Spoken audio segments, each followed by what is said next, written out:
A retired teacher thought he had committed the perfect murder when he struck his wife with a rock and shoved her off an 800-foot cliff in Maine. He watched her disappear into the darkness below, convinced she was gone forever. But what happened next left investigators stunned and exposed a web of lies that had been decades in the making. This is the story of survival against impossible odds, and how one woman's courage brought a cold-blooded killer to justice. On April 7, 2011, what began as a peaceful afternoon hike in Camden, Maine, turned into a nightmare that would shock an entire community.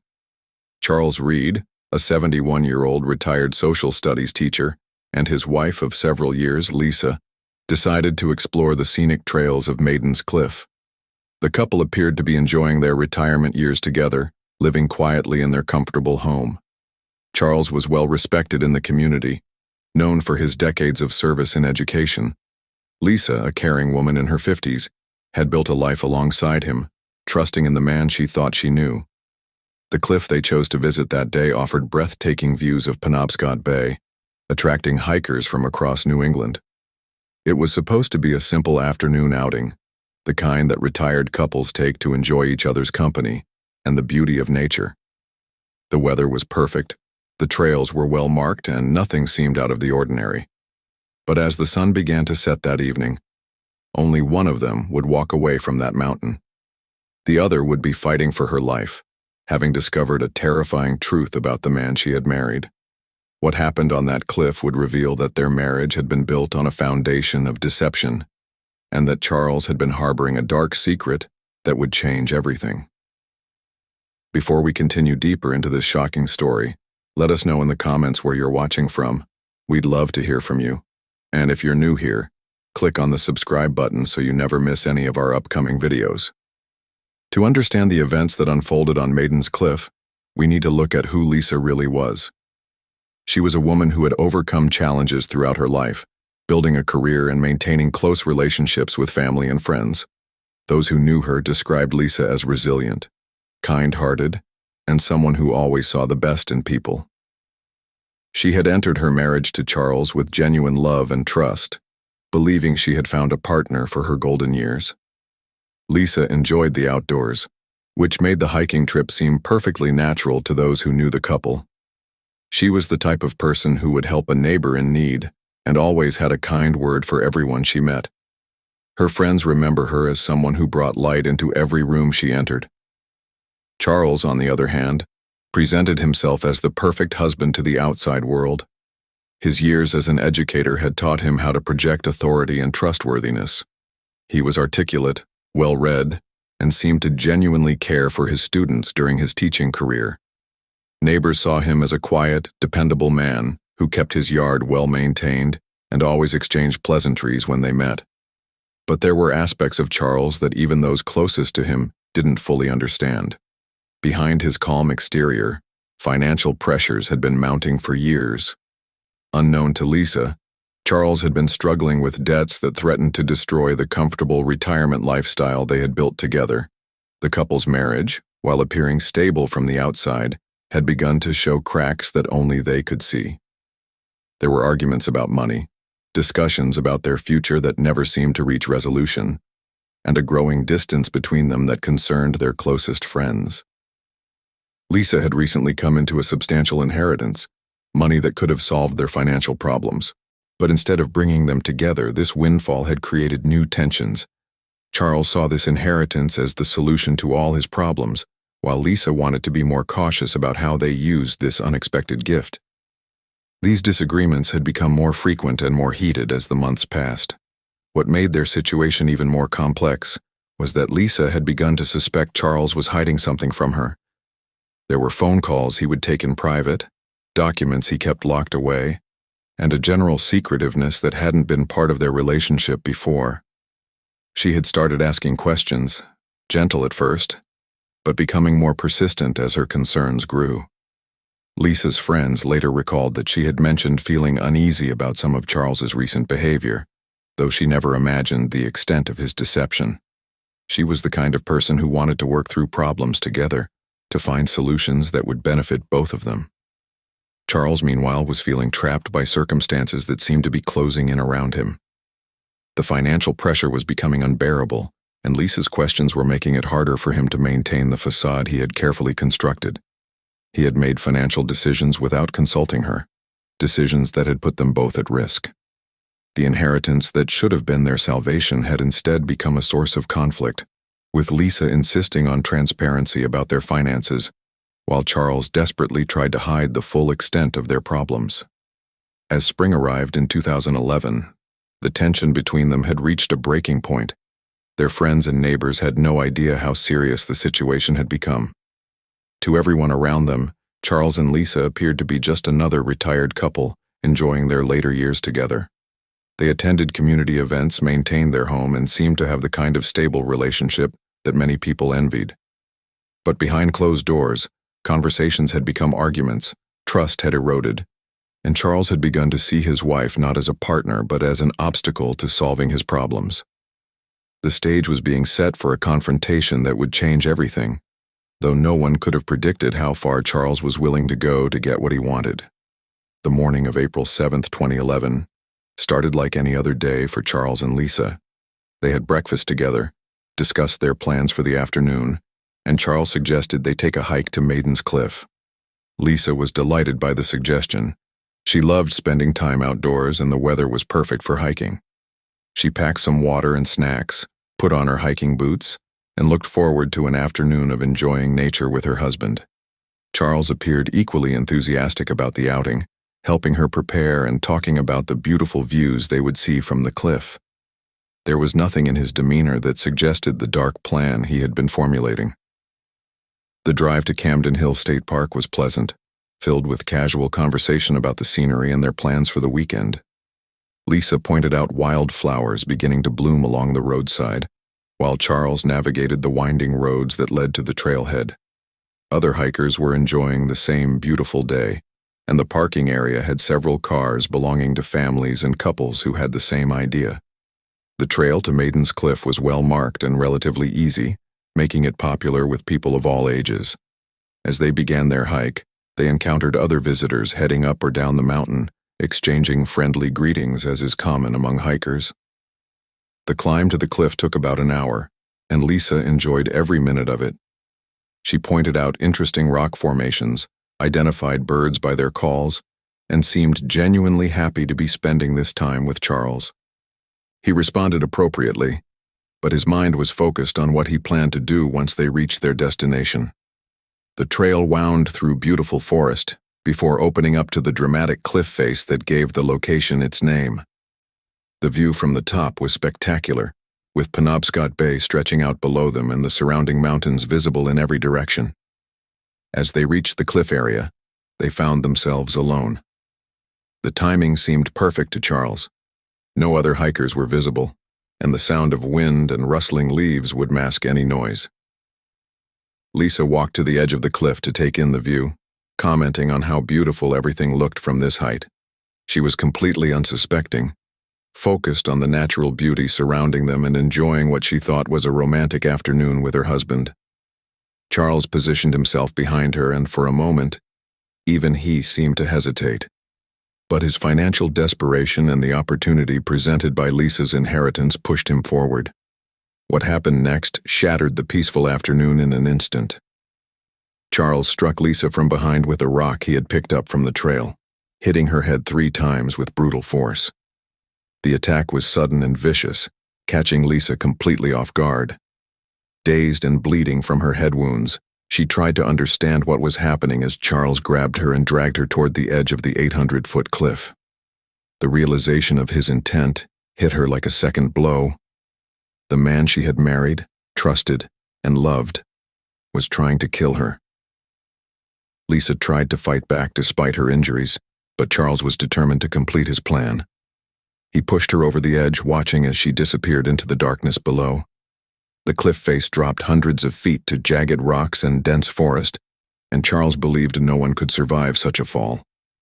He stood there for a moment, perhaps processing what he had just done, before beginning to execute the next phase of his plan. He needed to make it look like an accident, to position himself as the grieving husband who had lost his wife in a tragic hiking mishap. But what Charles didn't know was that Lisa's fall had been broken by a rock ledge just a few feet down from the top of the cliff. Instead of plummeting to her death, she landed hard on this narrow outcropping, badly injured but miraculously alive. The impact knocked the wind out of her and sent pain shooting through her entire body, but she was conscious and able to think clearly despite her head wounds. Looking up, she could see Charles silhouetted against the sky above her, and she realized he believed she was dead.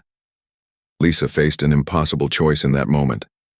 She could call out for help, but that would alert Charles to the fact that she had survived, and he might try to finish what he had started. Instead, she made the incredible decision to remain silent and find another way to safety. Despite her injuries, fear, and the traumatic realization that her husband had just tried to murder her, Lisa began the terrifying process of climbing down from the ledge. Every movement was agony, but she knew her life depended on getting away from Charles and finding help.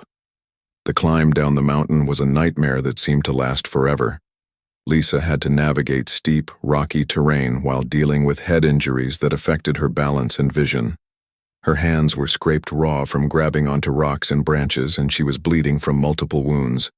But her determination to survive was stronger than her pain. She could hear Charles above her, apparently searching for her body, and she knew she had to keep moving.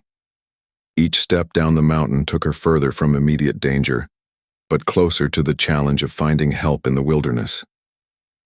As she made her way down through dense forest and rough terrain, Lisa's mind raced with the implications of what had just happened. The man she had shared her life with had just tried to murder her in cold blood.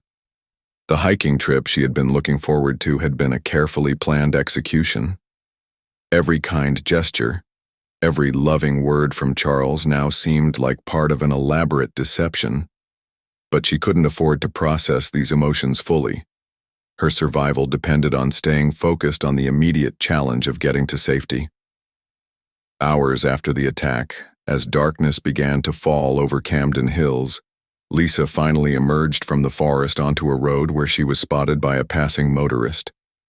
The driver was shocked to see a bloody, injured woman stumbling out of the woods and immediately called for emergency assistance.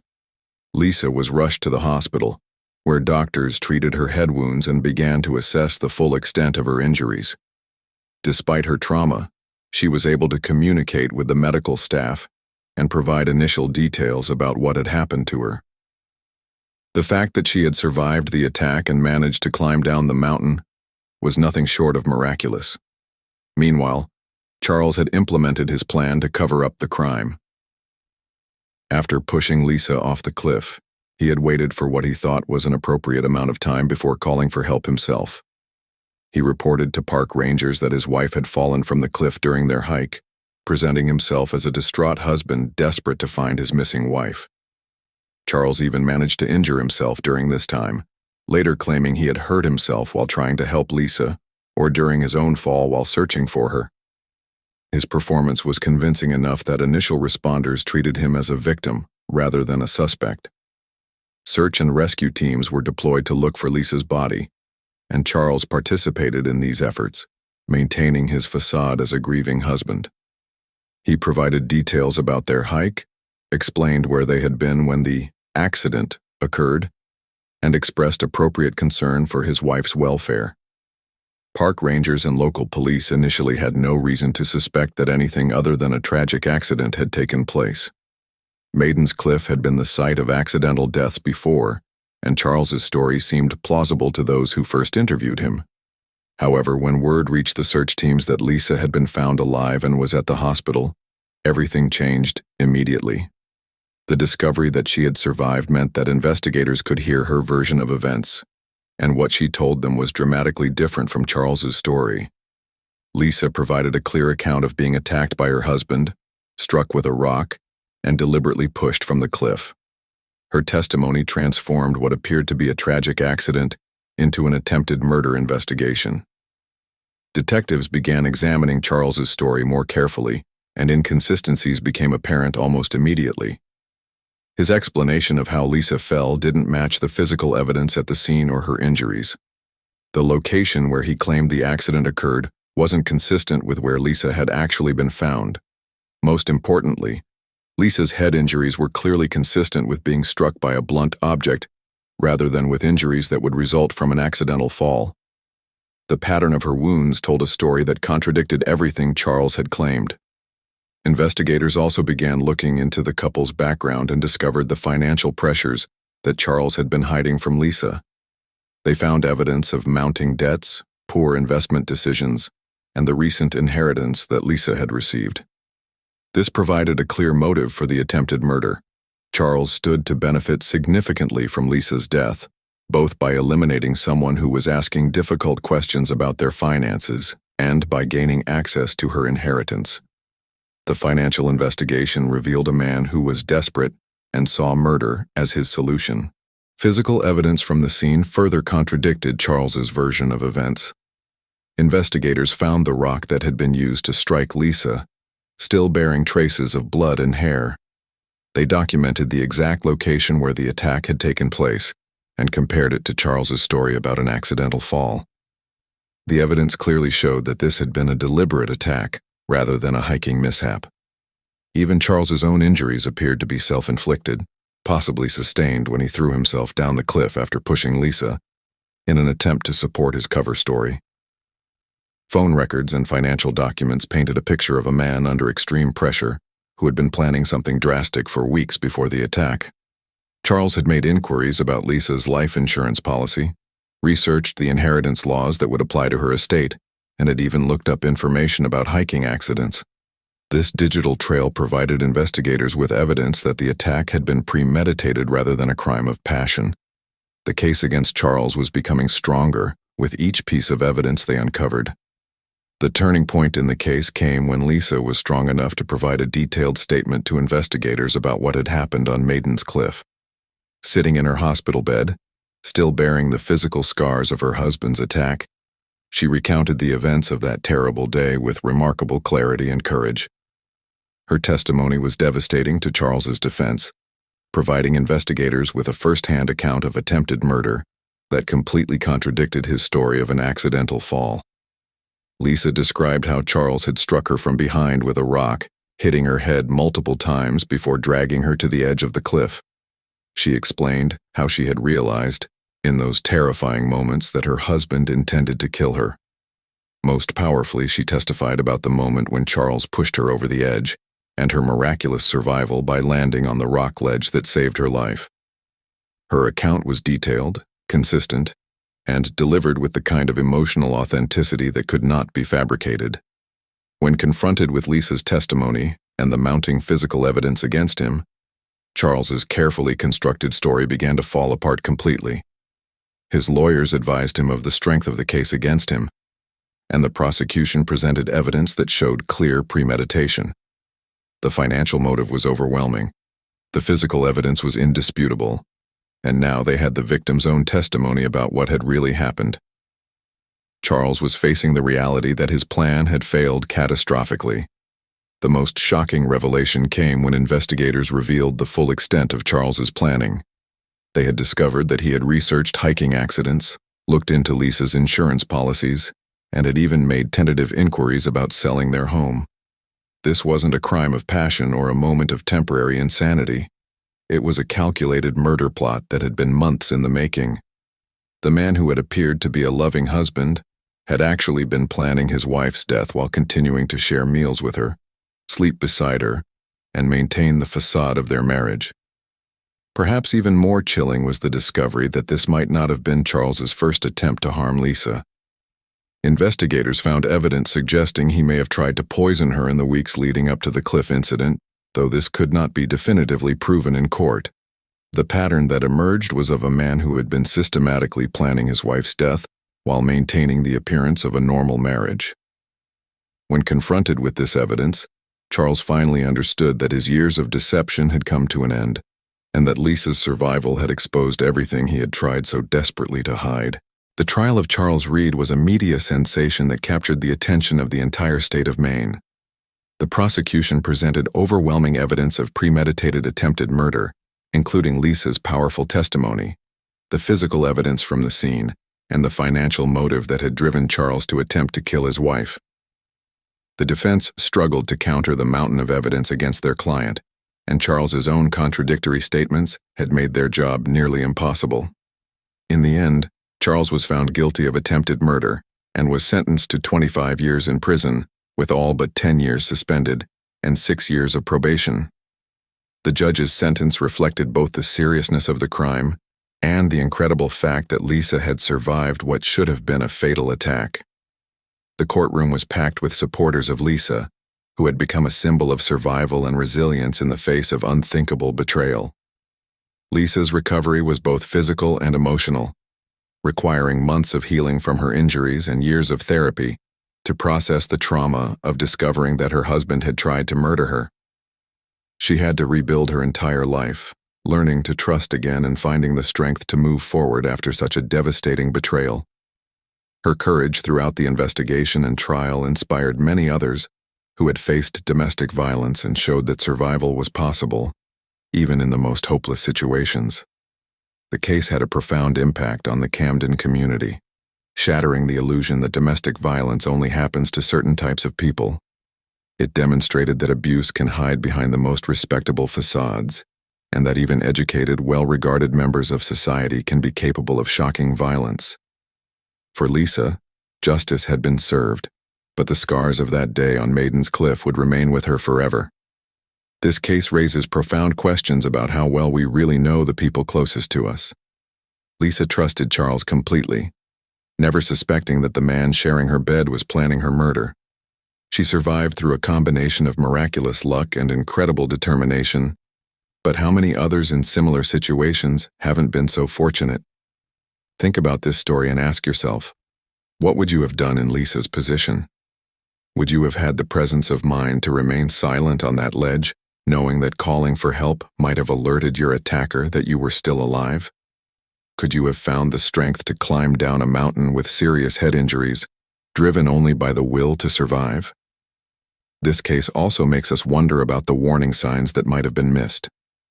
Were there red flags that Lisa didn't recognize, or that she chose to ignore because she loved and trusted her husband? How often do financial pressures push people to make unthinkable choices? What's your opinion on Charles's sentence? Do you believe that justice was truly served in this case, or should the punishment have been more severe for someone who planned and attempted to commit such a calculated murder? Remember, he would have gotten away with it if not for that rock ledge that saved Lisa's life. We want to hear your thoughts in the comments below. Share your perspective on this incredible story of survival and betrayal. And if this story moved you, please like this video and share it with others.